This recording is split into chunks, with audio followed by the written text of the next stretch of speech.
और चलिए अब बात राजधानी की कचहरी खून से लाल गैंगस्टर की हत्या पर सियासी सवाल, क्योंकि कुख्यात बदमाश संजीव माहेश्वरी उर्फ जीवा की लखनऊ के ऐशबाग कोर्ट में हत्या कर दी गई। यह हत्या तब हुई जब जीवा को पेशी के लिए कोर्ट में लाया गया। अब इस हत्या के बाद सूबे की राजनीति का पारा चढ़ गया है। मायावती और अखिलेश ने एक सुर में कानून व्यवस्था पर सवाल उठाए, क्योंकि इससे पहले अतीक और उसके भाई अशरफ की ठीक ऐसे ही हत्या हुई।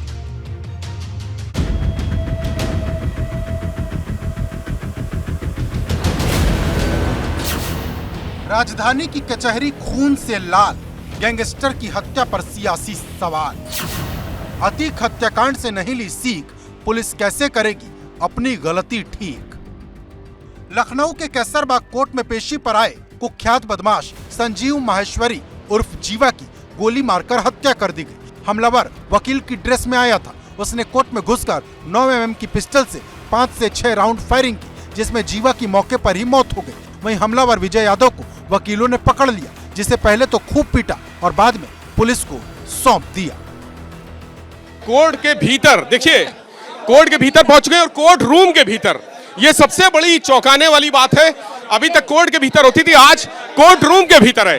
ये संजीव जीवा के खून के निशान है। कुख्यात अपराधी माफिया डॉन संजीव जीवा के खून के निशान है। यहाँ उसको गोली मारी गई थी। खून से लथपथ पूरा कोर्ट परिसर है। पूरा कोर्ट परिसर खून से लथपथ है। यहाँ कागज फैले हुए हैं और अंदर पुलिस बैठी हुई है। सभी लोग यहाँ से भाग चुके हैं जान बचाने के लिए। जिस तरह से गोलियां चली हैं, वो ताबड़तोड़ गोलियां चली हैं। कागज पड़े हैं, पेन पड़े हुए हैं और खून फैला हुआ है चारों तरफ कोर्ट परिसर में। खून।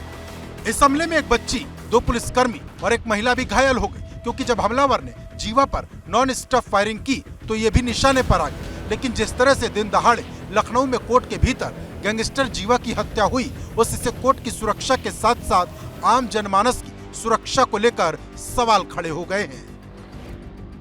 न्यायाधीश में ठीक है, एक आदमी अधिवक्ता की कपड़े में पहन के आके गोली मार देता है, जब यहाँ पे हम आम अधिवक्ता भी सुरक्षित नहीं है, यहाँ पे मौकिल भी सुरक्षित नहीं है। यहाँ सुरक्षा कोई व्यवस्था नहीं है। मैं इससे पूर्व में कई बार तो यहाँ पर गोलियां चल चुकी हैं, कोई नई बात नहीं है। आम अधिवक्ता पेशी पर आया हुआ, बताइए यहाँ पर अवैध तरीके से लोग जाके बैठ जाते चेम्बर में, तमाम तरीके के। मुझे इस गोली कांड से दहशत फैल गई है। हम जूनियर के अंदर की हम कैसे करेंगे?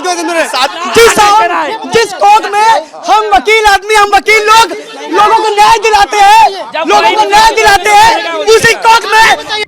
दरअसल इस पूरी घटना ने पुलिस की भूमिका पर भी सवाल खड़े कर दिए, क्योंकि अभी 2 महीने पहले पुलिस की कस्टडी में अतीक अहमद और उसके भाई अशरफ की हत्या कर दी गई थी। ऐसे में सवाल इस बात का है कि क्या पुलिस ने अतीक वाले केस से कोई सीख नहीं ली, क्योंकि संजीव माहेश्वरी उर्फ जीवा का नाम भाजपा नेता ब्रह्मदत्त द्विवेदी, भाजपा विधायक रहे कृष्णानंद राय हत्याकांड से जुड़ा रहा। वो माफिया मुख्तार अंसारी, मुन्ना बजरंगी का भी करीबी रहा।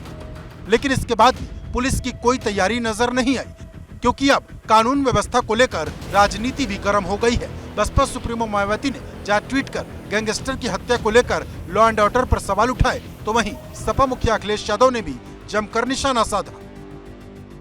कहीं महिलाएं और बेटियां हैं तो वो लखनऊ में है, पूरे उत्तर प्रदेश में है।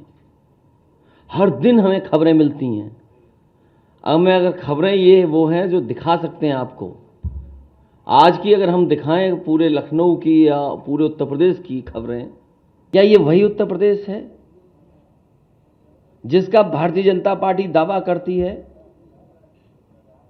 क्या यहाँ पर सबसे ज़्यादा सुरक्षित महिलाएं हैं? क्या ये लोग टिफिन लेकर के निकले हैं? क्या इनको जिले जिले में लॉ एंड ऑर्डर की घटनाएं नहीं पता लग रही?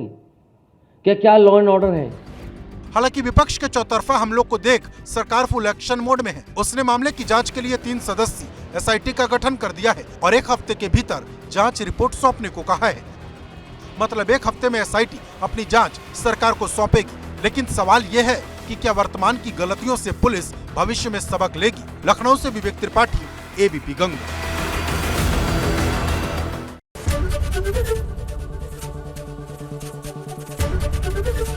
ABP गंगा, खबर आपकी, जुबान आपकी।